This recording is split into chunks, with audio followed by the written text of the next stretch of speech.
Olá, bom dia. Estamos aqui com Sandra Rodrigues, da Escola Poeta Joaquim do Montijo. A Sandra foi convidada a colaborar connosco no âmbito do projeto Humano, considerando que trabalha na área de educação de adultos e, nomeadamente, com migrantes. Bom dia, Sandra. Antes de mais, agradecemos desde já a disponibilidade na colaboração deste projeto Humano, que está a ser realizado em parceria com a Turquia e com a Itália.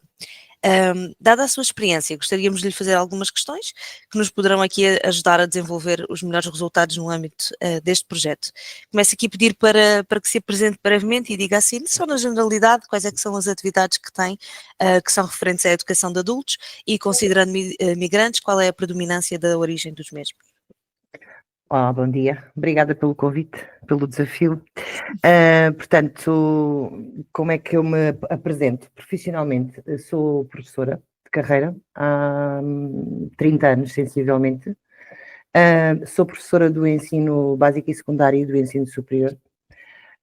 E neste momento posso dizer que trabalho com migrantes em todas as áreas, porque há migrantes em todas as áreas. Ou seja, no âmbito da minha atividade na escola secundária, Poeta Joaquim Serra, eu dou aulas de português língua de acolhimento, que é a modalidade de formação que foi criada pelo Estado português para dar formação em língua portuguesa a migrantes adultos. E já faço isso desde 2017, sensivelmente. Na altura, quando foram criados os primeiros cursos, não se chamavam assim, chamavam-se português para falantes de outras línguas. Agora é uma designação mais simpática que dá a entender que o objetivo é ajudar a integrá-los. Acho que isso é positivo. E, portanto, nesse domínio eu só tenho a população migrante como formantes, digamos assim. Mas olhando àquilo que está a suceder noutras dimensões do ensino e olhando à minha atividade também no Politécnico de Setúbal, nós temos cada vez mais alunos de outras origens. Brasil, Angola, Guiné. E não estamos a falar só de alunos bolseiros, que isso sempre existiu e esse intercâmbio sempre existiu. Neste momento temos, de facto, uma população crescente que vem para Portugal não só para estudar, mas para viver. Às vezes o próprio ensino superior é uma porta de entrada, que é uma estratégia, digamos assim, mais ou menos normal em vários sítios da Europa. Mas, de facto, em termos do grosso da minha experiência com migrantes, é efetivamente na Escola Secundária Poeta Joaquim Serra, com adultos, sim, só adultos, ao abrigo desta modalidade de formação, que é então o PLA, Português de Língua de Acolhimento. Ok, interessante. Então, e dentro desse âmbito, que estratégias é que normalmente adota para a inclusão social e cultural dos migrantes, assim, na comunidade? Vocês têm alguns projetos, têm algumas atividades? É assim, tentando fazer aqui um bocadinho o que tem sido a evolução, porque uma coisa é uma modalidade ser implementada numa escola pública a título de, por exemplo, de experiência, para ver qual é a adesão. Outra coisa é de que forma é que isso se mantém, não é? No início, quando estas ofertas formativas chegaram às escolas públicas, elas eram muito focadas na dimensão formal, na aprendizagem da língua, eventualmente até muito na aprendizagem da própria vertente gramatical / linguística, portanto uma coisa muito mais ligada à competência do falar, do escrever, pronto. Com o tempo percebeu-se que a procura era muito grande. Portanto, tem sido uma procura exponencial. E quando eu digo exponencial é quanto mais cursos nós abrimos, mais pessoas aparecem. Por cada aluno que nós temos, aparecem mais 3 ou 4 colegas de casa, colegas de trabalho, amigos que acabaram de chegar a Portugal e que se vão inscrever no Centro Qualifica do agrupamento de escolas. E, portanto, a nossa lista de espera está permanentemente a engrossar. Em 2017 e até sensivelmente há 2 anos atrás, eu estava sozinha com esta oferta e a lista de espera chegou a ultrapassar as 200 pessoas. E isso era complicadíssimo porque havia uma grande urgência em dar a resposta, não é? Portanto, houve um esforço para encontrar pessoas que tivessem um perfil interessante para trabalhar com estas pessoas e para poder alargar o número de cursos de oferta para esta população. E essa procura implicou também um perfil. Ou seja, não basta ser professor de português ou professor de português e inglês, é preciso de facto ter uma noção muito clara de que aqui a língua não é o fim em si mesmo, é uma ferramenta para eles melhor se inserirem, para eles melhor comunicarem dentro da nova sociedade e para eles também fazerem um caminho partilhado de vontade de integração. Ou seja, o que eu trabalho com eles, para além das questões que calculo que aqui não sejam o mais importante para vocês, para além das questões linguísticas, da expressão, da forma como eles evoluem na sua proficiência linguística, desde a comunicação mais básica para a sua sobrevivência, digamos assim, não é? Até à mais complexa, no sentido em que, se ficarem no nosso país, eles vão precisar de um domínio da língua mais aprofundado, que não seja só o básico, não é? Mas, para além disso, começámos a perceber rapidamente que havia aqui uma necessidade de fazer atividades com eles que fossem para além disso. Promovesse então a inclusão, não é? Sim, Mesmo a inclusão e não só a outra forma. aprendizagem da língua. Sim, há aqui uma questão que é, por defeito profissional e académico, eu sou da área da educação de adultos, portanto eu fiz especialização, doutoramento em educação de adultos. E há 2 ou 3 princípios da educação de adultos que são transversais, não interessa se são adultos portugueses, se são adultos estrangeiros, mais ou menos escolarizados. Portanto, um dos grandes princípios é que os adultos aprendem porque querem. Até podem ser obrigados por alguma razão a estar presentes, mas se eles não quiserem, eles não vão aprender. Uma coisa é estar presente, outra coisa é aprender, não é? Outro é da significatividade, ou seja, se as coisas que estão a ser trabalhadas com um adulto, a informação, não tiverem significado e aplicabilidade na sua vida, o adulto não vai. Quer dizer, nós apreendemos algumas coisas, se as curiosidades forem interessantes, mas aquilo, se não for posto em prática e não for significativo, não me vai ficar muito tempo na cabeça e na minha vida prática. E outra das questões é que a forma como o adulto aprende é tanto não formal como formal. Ou seja, eu aprendo tanto, e acho que temos aqui várias pessoas e poderão concordar comigo, eu aprendo tanto com uma pessoa com quem eu converso durante meia hora num café sobre um tema interessante, como a fazer um curso online sobre um assunto que eu procurei porque me interessa. As aprendizagens são múltiplas e eu não tenho, digamos que, um veículo único e exclusivo perfeito para que elas ocorram. Isto com populações que não dominam o português e que têm referenciais culturais muito diferentes dos nossos, é fundamental. Portanto, aquilo que, digamos, que eu acho que se distingue na forma como trabalho com eles e que acabei por... Ai, o meu fone, peço desculpa. Os meus wireless, entretanto, não sei onde andam, por isso tive que usar aqui estes básicos. Aquilo que tento também, e em conjunto com os meus 2 colegas, que entretanto se juntaram, digamos assim, à equipa dos formadores de PLA, é investir nessa componente não formal. E a componente não formal é composta de vários tipos de atividades, desde as atividades como trabalhar os assuntos, mesmo linguísticos, por exemplo, do vocabulário, no contexto em que eles são utilizáveis. Por exemplo, imagine-se, vou dar assim um exemplo, para não estar aqui a ser muito maçadora, se eu estou a trabalhar com eles as direções ou as indicações, esquerda, direita, em frente, atrás, atravessar a estrada, eu vou com eles para o centro do Montijo, por exemplo, e é lá que eu trabalho esse vocabulário. Se eu trabalho com eles vocabulário que tenha a ver com o património do local onde eles vivem, eu vou com eles para sítios onde eu sei que esse património existe, e é muito mais rico eu passar, por exemplo, meia hora a falar sobre o que é uma torre, um sino, o relógio da igreja, a importância da igreja em Portugal, etc. Se eu estiver perto da igreja, dentro da igreja ou fora da igreja, olhar para ela, do que se eu estiver dentro de uma sala com um PowerPoint a projetar a igreja. Portanto, há assim, Ou seja, tornar a experiência também sensorial, não é? Um pouco, eles estão ali, eles não é? O que veem, o que sentem, o que percebem, a utilidade que veem, a centralidade. Por exemplo, este exemplo da igreja é bom para se perceber na nossa cultura, que é laica. A verdade é que a igreja, enquanto, por exemplo, construção, tem um lugar central nas nossas vilas e cidades, não é? Portanto, a forma como tudo depois se desenvolve ao redor e em círculos cada vez mais alargados, tudo isso para eles é uma experiência cultural, não é só uma experiência linguística. Exato. Eles aprendem os termos e é muito interessante que eles não se esquecem do vocabulário, nunca mais, é muito interessante. Eles depois aplicam a outros contextos e eles percebem a aplicabilidade do vocabulário que aprenderam num contexto a outro, que é a transferibilidade, que é outro dos exemplos, outro dos princípios muito interessantes da educação de adulto. E depois é a questão de, com isto, eles ganharem também uma noção de pertença, porque percebem os nossos registros culturais, eles também ganham uma noção de pertença. E aqui a pertença não estou a falar de assimilação, porque isso, não vou entrar em teorias, mas isso já é Já são teorias que já foram rebatidas há muito tempo sobre a questão da integração dos migrantes, que não é feita por assimilação. Há outro processo que decorre e o que eu procuro fazer é partilhar.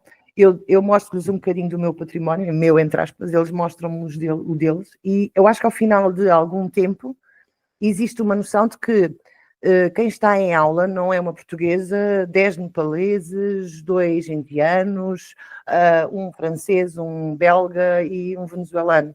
Quem está em aula são 21 a 22 pessoas que estão a trocar experiências e que estão a mostrar uns aos outros aquilo que mais gostam de fazer e aprendem aquilo que mais precisam de aprender. E eu aprendi imenso com eles, é muito, muito interessante. Acho que a questão do não formal não está contemplada sequer nos referenciais do A1, do A2, está um pouquinho no B1, B2, mas eles teriam de ser revistos nesse sentido, porque se nós não estamos a falar da aprendizagem da língua, já estamos a falar de outro domínio, que é da integração.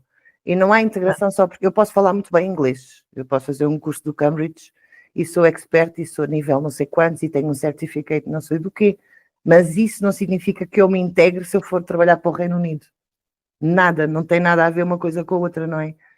E, portanto, aqui, do não formal, é muito isto que eu faço ao nível mais chão, mais básico. Depois, organizo sempre 3, 4 passeios, visitas educativos, de estudo, tours, portanto, eu não gosto de lhe chamar assim muitos nomes, mas vamos normalmente sempre aos sábados ou aos domingos, já aconteceu ir aos domingos, porque eles durante a semana trabalham. Exato.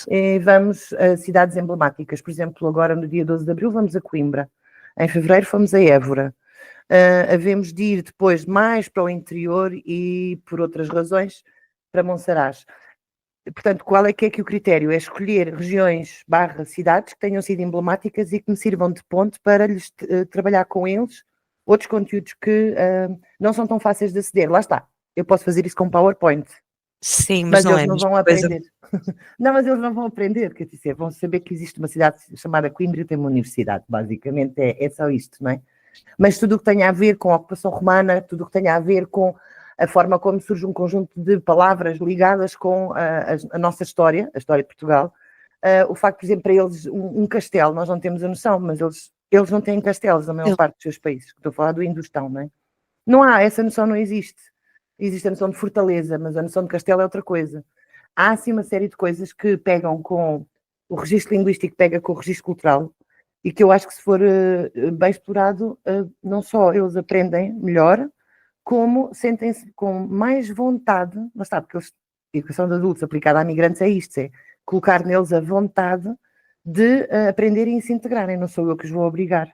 E de conhecer ali a cultura, não é? E termos ali... Isso é uma ponte e a consequência que se espera é essa. E normalmente Exato. é isso que acontece. Depois é assim, também existe um outro registro que é o informal. E há muitos, e agora aqui vou ser um bocadinho crítica, mas não é por mal, é só mesmo a evidência. Há muitos docentes, professores, que estabelecem uma barreira muito rígida entre aquilo que é ser professor e aquilo que é ser o aluno, não é? Quando se trabalha em educação de adultos, essa barreira logo à partida é muito mais esbatida. Essa é a primeira questão. A segunda questão que se coloca é, com estas pessoas, como é que eu ganho a confiança delas? Estas pessoas têm que confiar em mim, não é? Têm que confiar que as propostas que eu lhes faço são as mais interessantes. Têm que confiar quando eu lhes digo, olhem, hoje a aula não é na escola, é no centro do Montijo. Hoje a aula não é na escola, é em Alcochete. Ou hoje a aula, ainda por cima nós vivemos numa zona, e trabalhamos numa zona riquíssima em termos de referências culturais. Ou quando eu lhes digo, olhem, vou-vos propor fazer uma visita no sábado a esta cidade assim assim. Isto é um valorzinho que nós temos que pagar para pagar o motorista. E faço protocolos com a Junta de Freguesia, com a Câmara Municipal do Montijo, para não ter que pagar um aluguer, pagamos só ao motorista. Aquilo fica um valor assim mais ou menos residual. Faço-lhes as propostas, não decido sozinha. Olha, vamos a Coimbra, preferem fazer isto, ou que fica X, porque eu não posso pagar os almoços às pessoas, não é? Ou vocês preferem levar os vossos próprios snacks ou passear pelo centro e escolher a vossa alimentação e em vez disso nós usamos e vamos ver o Portugal dos pequenitos. Ah, mas o que é isso, professor, e qual é o interesse? E eu explico. Ah, nós queremos ver, porque se eu não posso visitar o país todo, eu vejo ali as casinhas em pequenino, não é? E eu, em face disso, volto à minha metodologia e adapto as aulas prévias a essa visita àquilo que nós vamos fazer. Portanto, neste momento, por exemplo, estou a tentar fazer um apanhado de tudo aquilo que vamos ver, qual é o verdadeiro interesse que poderá ter para eles em termos de vocabulário, em termos culturais, etc. Depois, o que eles fazem com isso, como dizia o grande António Nóvoa, que acho que ele tinha tirado essa frase do Sartre, um adulto é feito daquilo que alguém... Não, é feito do que faz daquilo que alguém fez com ele. Portanto, por mais inputs que eu possa dar, os resultados finais são muito diferentes. Não há nada aqui de perfeito. Não é? Exato. Não há nada de perfeito aqui. Sim, mas já temos aqui várias estratégias que permitem não só a inclusão social, a aprendizagem da língua, mas também a inclusão cultural e ali a integração deles naquilo que é a nossa sociedade. Aqui mais ligado, por exemplo, à questão da procura de emprego ou de formação, de outras oportunidades de formação. Vocês têm algum tipo de atividades ou organizam algum tipo de programas específicos que os ajudem nesta área?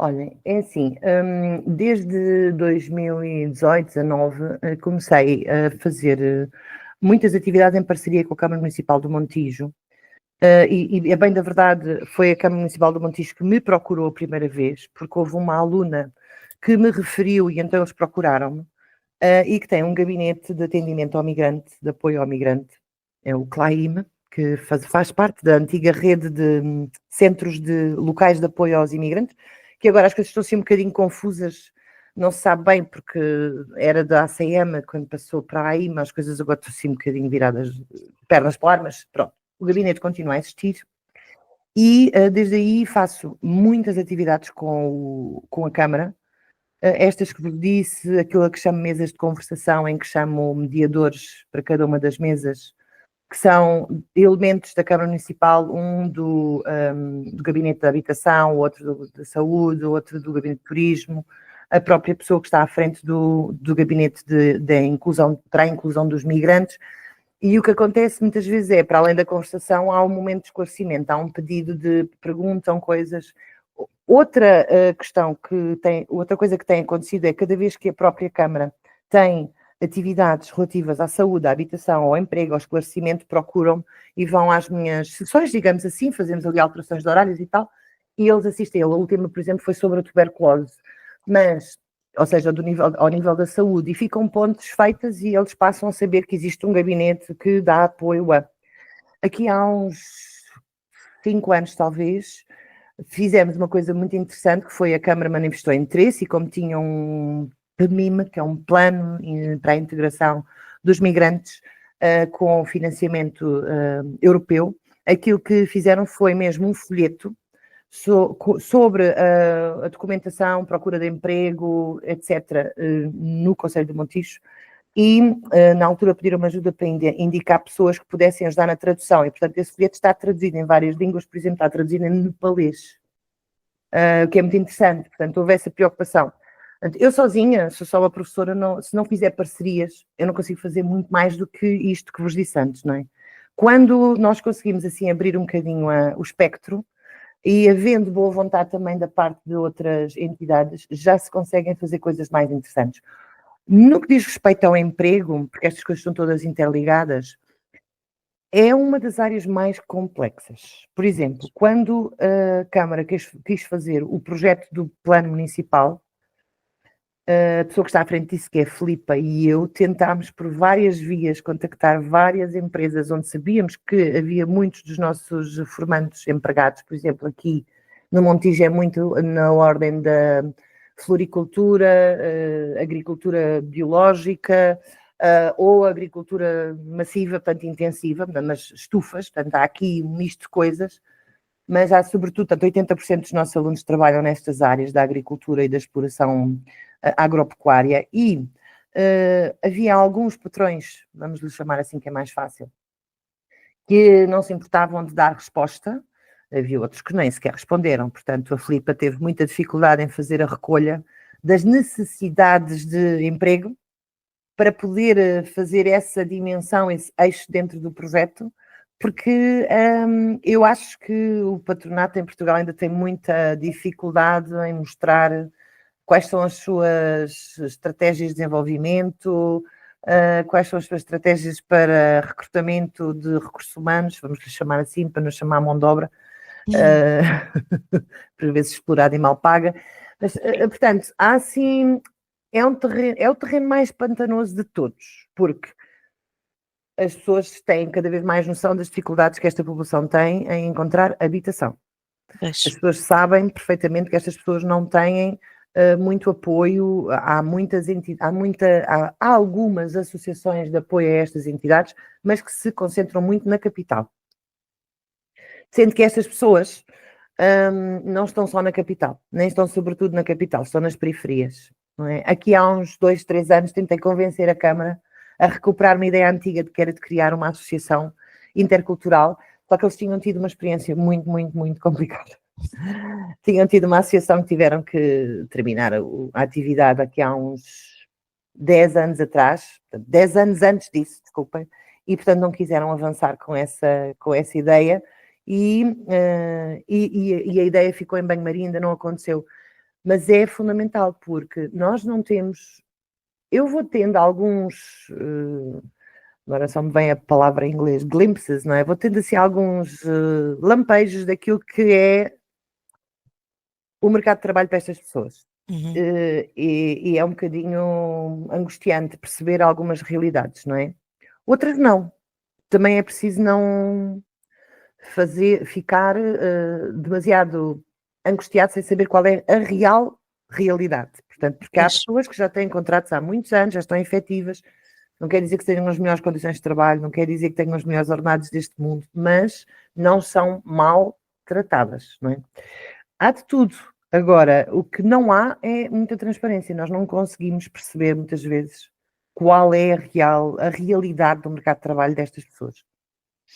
Ou seja, não conseguimos... Respeitamos, mas não conseguimos ter a certeza e depois com isso também, por exemplo, a Câmara e o Gabinete, que têm alguma autonomia, não é? Ter poder de decisão, também não pode agir porque não há muitos dados concretos.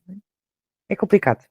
Ou seja, não se conseguiu ainda efetivamente ter, por exemplo, um programa, uma atividade que de alguma forma lhes facilite ou os ajude na procura de emprego, no caso de emprego em particular, por exemplo. E depois em Portugal eu sinto que funciona tudo muito assim, é tudo pela experiência pessoal, é o saber de experiência feito. Por exemplo, eu trabalhei muitos anos no Centro de Formação Profissional do IFP. E como trabalhei num desses centros, sei, porque continuo a manter contacto, que existem outras ofertas formativas e, portanto, com os meus formandos, de que eu sei que estão desempregados, há sempre um momento em que me sento com eles e que lhes explico, olha, vocês podem procurar este sítio assim, assim, aconselhar se existem outro tipo de ofertas, vocês só precisam ter a vossa documentação em ordem para poderem inscrever-se nestes cursos, enquanto estão desempregados podem ganhar outras competências e eles ficam super surpreendidos. Porque eles não fazem ideia, primeiro, de qual é a nossa oferta formativa ao nível da formação profissional, nem inicial nem contínua, não sabem, não têm mínimo conhecimento. Eles não sabem que se podem inscrever nesses cursos em pé de igualdade com o português. Realmente eles têm muito pouca informação. E pronto, e a desinformação, ou a falta de informação é o pior que há para a integração. Ou seja, nesta área, a Sandra faz um trabalho um bocadinho individual de os ajudar ou de os ajudar a procurar ou esse conhecimento. Exatamente. Claro. Peço desculpa, Maris, não estou a falar por cima. Não, eu sei que isso não problema. ajuda. Tenho essa experiência, depois para escrever é uma chatice, desculpem. Não faz mal, sem problema. Não, mas sim, mas basicamente o que eu estava a dizer é que não existindo, apesar de termos, sem dúvida, esse gabinete que já ajuda muito na informação e na inclusão, não há efetivamente nada ainda onde eles possam procurar as oportunidades de formação e de emprego ou de como encontrar emprego. E há uma coisa muito interessante, estas pessoas pedem um esclarecimento desse gabinete quando eu peço para o gabinete vir à escola falar com eles. Porque eles têm muita dificuldade em ir ao gabinete, eles próprios procurarem. Porquê? Por falta de confiança nas instituições. Eles não sabem bem de que forma vão ser recebidos, que documentos é que lhes vão pedir, de que forma têm medo dos juízos de valor. Portanto, estamos a falar de adultos, mas que num país estrangeiro são desprotegidos como crianças, não há aqui muita dúvida, não é? Tirando algumas exceções, como é evidente, mas isso é mesmo assim, portanto, alguns deles até sabem que aquele gabinete existe, eles sabem, porque alguém Mas não já se sentem acedeu, confiantes. mas não se sentem exato, não se sentem confiantes, não se sentem à vontade para procurar. Portanto, normalmente faço com essa pessoa, é dizer, oh Filipa, está na hora de vir cá e de explicares umas coisas e de deixares os contactos, e ela vai e explica, e ela é muitíssimo acessível, e deixa até mapas da cidade para eles não se perderem, e deixa o contacto do gabinete, e explica que o gabinete tem várias valências, nomeadamente ao nível da violência doméstica. Pois. E que tem tido um papel muito interessante. Eu agora não vou falar por eles, porque não trabalho com a Câmara, mas para mim também tem sido importante e é dos temas mais complexos, que é, nesta coisa da integração, há dimensões culturais que esbarram umas nas outras, e esta questão do papel da mulher é uma delas, é das mais complicadas. Entre aquilo que são os nossos pré-conceitos e que estão errados, muitos deles estão errados, e aquilo que são realidades que nós nem desconfiávamos, mas que são, afinal, intrinsecamente culturais em certas zonas do mundo, o que depois ali se entende é um caldeirão, que é o que eu achava que acontecia, afinal não é bem assim, e aquilo que eu nem suspeitava, afinal, é que há ali um poço de problemas, não é? E essa tem sido uma dimensão interessante, e já aconteceu 2 ou 3 situações em que a própria Filipa, depois de estar comigo numa sessão com eles, dizer, nós temos que conversar com esta senhora de alguma forma. E arranja-se essa conversa. Já aconteceu ser útil, já aconteceu não ser, Não ser. porque nós não nos conseguimos substituir às estruturas familiares e rede cultural com que eles vêm, porque estamos a falar não de pessoas, estamos a falar de comunidades que estão em Portugal a reproduzir a sua forma de vida, que é o natural. Nós fazemos o mesmo quando imigramos para a França ou para a Suíça. E, portanto, é complexo, é fascinante, porque é um tipo de ocupação que dispara em muitos sentidos, não é? Mas é muito complexo, não é? Ok. Só para esclarecer, a Filipa trabalha neste gabinete da Câmara Municipal. Sim, a Filipa Pais é uma pessoa que trabalha num gabinete da Câmara Municipal do Montijo, Uhum. e que desde há muitos anos, primeiro começou por estar ligada às questões da violência doméstica e da proteção da mulher, e desde quando começou o fluxo cada vez maior de migração para o Conselho do Montijo, não é só para a cidade, é mesmo todo o Conselho, que vai até Canha, Pegões, portanto que é uma zona muito agrícola, com muitas empresas na área da agricultura, e ela começou então a pegar nisto. Desculpa, Márcia. E precisava de muita mão de obra, na verdade, não é? Sim, exatamente. E, portanto, essa é uma grande questão também, não é? Da imigração, que se fala, muita gente contra, não é?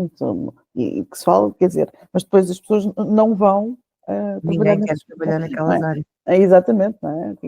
É preciso, às vezes, algumas coisas e depois perguntas às pessoas, mas és tu que vais entregar às 3 da manhã o McDonald's quando quiseres o McDonald's, não é? Exato. E é muito interessante, porque em termos do emprego, as motivações que levam as pessoas a aceitar certo tipo de trabalhos que para nós, e agora vou usar o termo humilhantes, porque para os nossos jovens alguns daqueles trabalhos seriam humilhantes, não são nada, quer dizer, são perfeitamente dignos, mas para os nossos jovens, porque nós incutimos na nossa sociedade, que é europeia, ocidental, etc., estudar é bom, temos que estudar, temos que fazer todos que ser doutores, não é? O que eu não acho nada mal, não é essa a questão é que isto tem, por consequência, uma série de referenciais culturais que nos afastam de certos trabalhos para os quais nós, os nossos jovens, as nossas gerações, não estão nada vocacionadas. Portanto, é evidente que há um aproveitamento, vamos dizer, político, porque é isso que é, relativamente a estas questões, para fazer passar uma determinada ideologia. Mas a verdade é esta: há muitos dos meus, eu costumo chamar os meus migrantes, desculpem esta coisa da apropriação, mas eu chamo os meus alunos, porque é que não posso chamar os meus migrantes? Há muitos dos meus migrantes que vivem da agricultura e vivem super contentes, porque era isto que eles faziam no seu país de origem, mas de forma completamente artesanal, para sobrevivência, era a horta lá atrás de casa, não é? E, portanto, o que eles fazem, eles gostam imenso de fazer, e depois há outros que não, que o que eles fazem porque fazem de tudo para não ter que voltar para de onde eles vieram, não é? E depois há outros que têm outras motivações, mas isto é de tudo.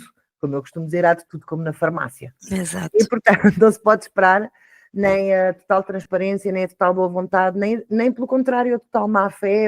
Não, há de facto tudo, não é? Estas pessoas, aqui há uns 5 anos atrás, e pronto, porque como vou mantendo uma atividade académica paralela, também me interessa muito esta população como público-alvo de estudos. E comecei a fazer algumas entrevistas de histórias de vida e comecei a perceber isso, que é a ideia que nós temos. Há tantas ideias erradas que nós temos, é uma coisa incrível, não é? E uma delas é de que estão todos contrariados a fazer o que estão a fazer. Também não é verdade. Ou de que estão todos muito contentes porque o que faziam no seu país era muito pior e ganhavam muito pior. Também não é verdade. As pessoas, não é porque entram na categoria migrantes que passam a deixar de ser individuais. Portanto, as motivações que os levam a emigrar são múltiplas. As motivações que os levam a ficar no nosso país em vez de tentar saltar para a Alemanha, então essas são imensas, não é? Portanto, é muito interessante perceber que nós não conseguimos estabelecer um padrão. Conseguimos estabelecer um padrão do lado das entidades que os contratam e conseguimos estabelecer um padrão do lado daquilo que são as motivações da procura de trabalho por estas populações. Mas depois, para além disso, não se consegue ainda estabelecer um padrão, por isso simplesmente também não está muita gente interessada em estudar estas coisas a fundo. E em responder também, talvez, não é? E sim, mas se houvesse mais entidades interessadas em estudar, provavelmente haveria cada vez maior abertura para responder. Eles gostam muito mais de falar neles do que nós pensamos. Gostam muito de falar neles próprios. Porque sempre ouvidos, importantes, e são, não é? Todos nós somos. Reconhecidos. Isso, sim. Portanto, no fundo tem a ver com isso, não é? Aqui há uma pessoa, não é? Não percebi, Márcia, desculpa. O reconhecimento enquanto pessoa. Exatamente. Quando a gente se preocupa estamos a reconhecer a pessoa, o sujeito como pessoa, não é? Sim. Para além do seu estatuto de imigrante, mas tudo existe a pessoa, existe a história. Há uns 2 anos atrás comecei a pensar em transformar algumas entrevistas em histórias de vida e tentar fazer a publicação. E a Câmara Municipal achou uma ideia excelente e eu fiquei com imenso receio. Será que estas pessoas querem que eu ponha a história delas assim a nu? E que adoraram, agradeceram imenso. Em 10 pessoas só uma é que me pediu para mudar o nome. Portanto, as pessoas não têm qualquer problema de contar a sua história. Eu acho que nós é que temos muitos problemas em saber qual é. Porque depois não sabemos o que fazer com isto, não é? Com isto, com as situações, com as emoções, Pronto. Agora estamos a fazer uma recolha de contos, lendas, tradições, mitos multiculturais para publicação também em maio. E eles colaboram de uma forma... Porque, lá está, tem a ver com as tais estratégias, não é? Depois isto vai de grauzinho a degrauzinho e percebe-se que não é só sobre coisas básicas que eles gostam de colaborar. Eles gostam de colaborar a níveis também mais complexos. E são surpreendentes. Surpreendentes. Mesmo não se sentindo totalmente integrados, mesmo não se sentindo totalmente respeitados, eles têm imensa vontade de mostrar que são pessoas que vêm por bem e que querem cá ficar e ser úteis. Não é? Sandra, pegando aí na sua experiência agora com as entrevistas e tudo, penso que consegue dar-nos aqui um insight muito valioso. Assim, no geral, o que é que acha que são as principais dificuldades que encontra na integração dos migrantes? E, bem, já disse várias formas de como é que tenta ajudar a ultrapassar, mas assim, grandes dificuldades, aquelas principais que se recorda? Infelizmente é mesmo as do senso comum, são mesmo verdade. Habitação,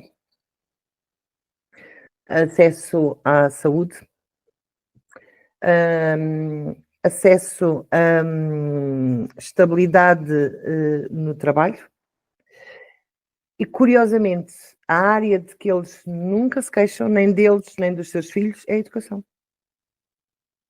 É muito curioso, que é aquela área que está sempre nas bocas do mundo, que não dá a resposta, que tem uma qualidade medíocre, e todos eles, obviamente, estão em educação pública, não é?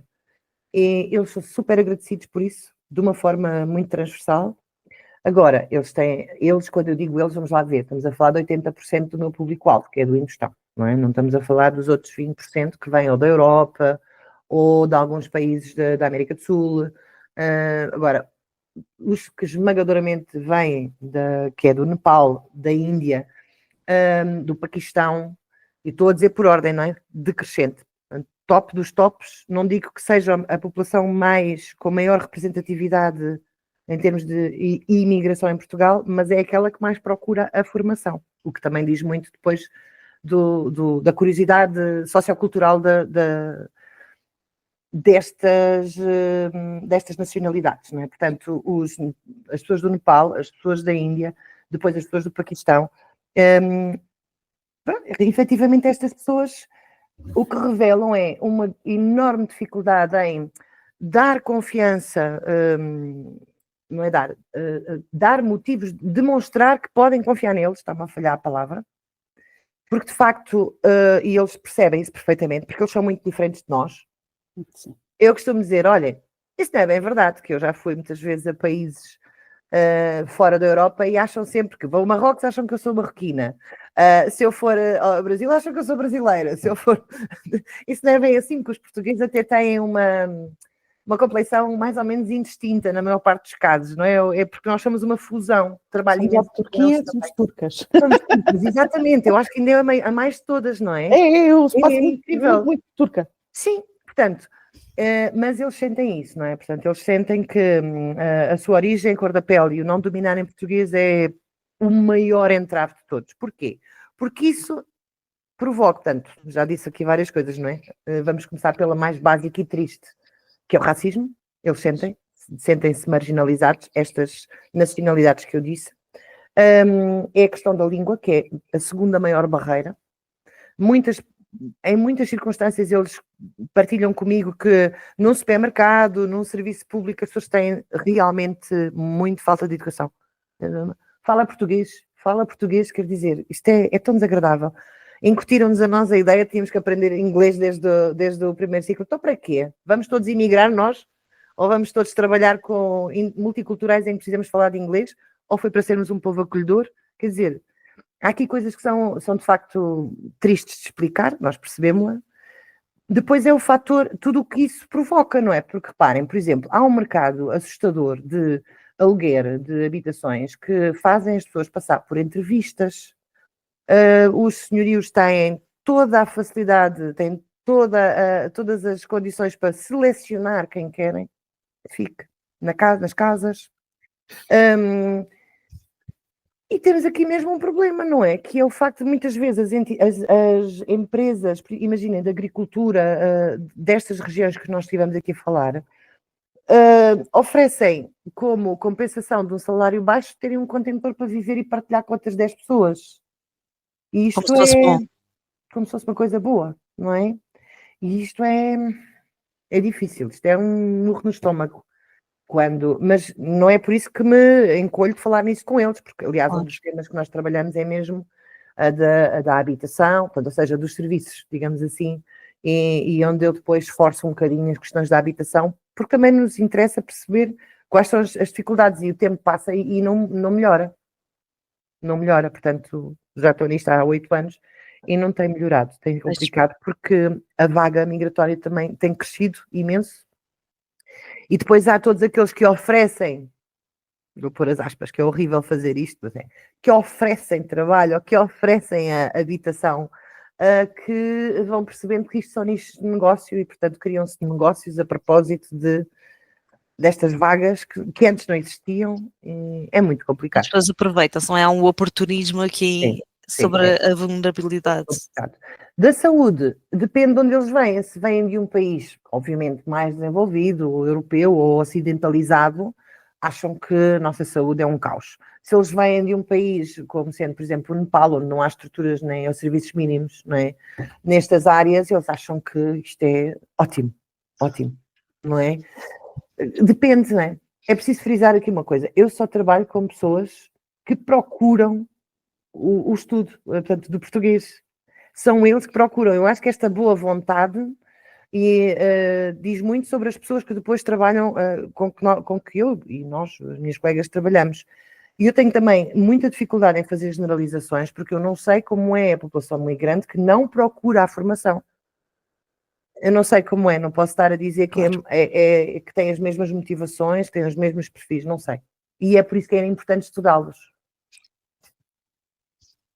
Exato. Sandra, aqui por curiosidade, como é que eles chegam ao nosso sistema de saúde? Ou seja, no sentido em que como é que eles percebem que têm que se dirigir a um centro de saúde, por exemplo, ou como é que eles chegam a essas conclusões? Há muitos que chegam às minhas aulas já com 2 anos de residência e não sabem.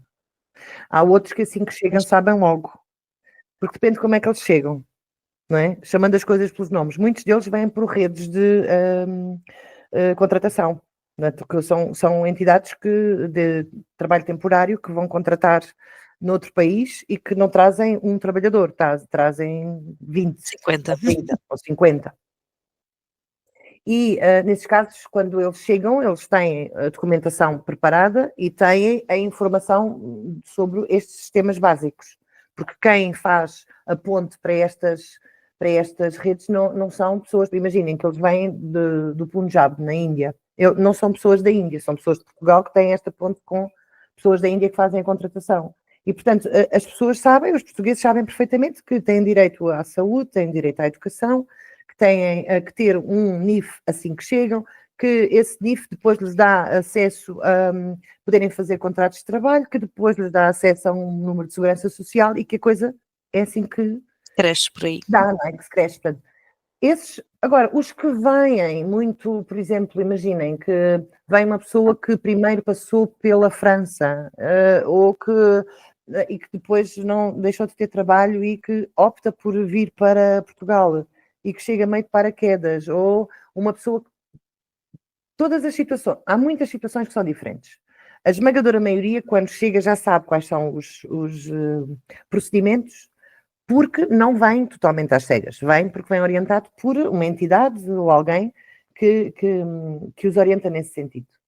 Não é tudo totalmente mau, porque normalmente também é essa pessoa ou entidade que lhes diz era bom que fosse aprender português. Pois. Não é? E, por exemplo, desde que houve esta viragem sociocultural no nosso país, no sentido de olhar com desconfiança para as percepções, essas coisas que vocês também sabem, a procura foi ainda maior e, portanto, neste momento somos 3 e temos mais de 200, eu acho que já estamos nas 250 pessoas em lista de espera. Portanto, é uma coisa assim, não dá para respirar, não é? Portanto, acaba um curso, começa outro, acaba outro curso, começa outro. Estou com muito receio que isto se transforme numa coisa de massa e que faça com que eu própria, porque sou só humana, os meus colegas, comecemos a perder um bocadinho esta coisa a preocupação individualizada com eles, com cada uma das situações. Por exemplo, só mesmo isto antes de me calar com esta pergunta. Quando os cursos de POL, não é? Português para falantes de outras línguas, apareceram, o número máximo de estudantes era 26. Quando transformaram em PLA, Português Língua de Acolhimento, sendo coerentes com o que está por detrás o significado desta terminologia, passaram a 20.